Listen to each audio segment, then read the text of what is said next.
दुचाकीला मागून आलेल्या दुचाकीने धडक दिल्यामुळे झालेल्या अपघातात एका युवकाचा मृत्यू झाला तर 3 जण जखमी आहे।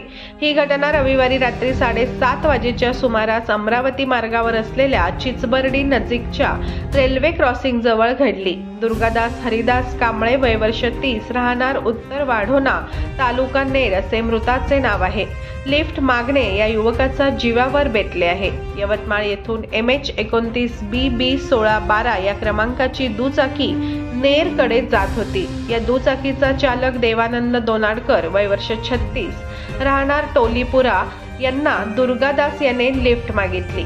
चिचबर्डी गावाजवळ त्यांच्या दुचाकीला मागून यवतमाळहून आलेल्या MH29 AB 7154 या क्रमांकाच्या भरधाव दुचाकीने जोरदार धडक दिली। या घटनेत देवानंद दोनाडकर, दुर्गादास कांबळे आणि धडक देणाऱ्या दुचाकीवरील अरविंद पवार वय वर्ष 23, उदय आडे वय वर्ष 27 दोघेही राहणारे सोन वाढोणा हे 4 जण जखमी झाले। माहिती मिळताच नागरिकांनी घटनास्थळाकडे धाव घेतली। जखमींना यवतमाळ येथील शासकीय रुग्णालयात दाखल करण्यात आले आहे। उपचारादरम्यान दुर्गादास कांबळे याचा मृत्यू झाला।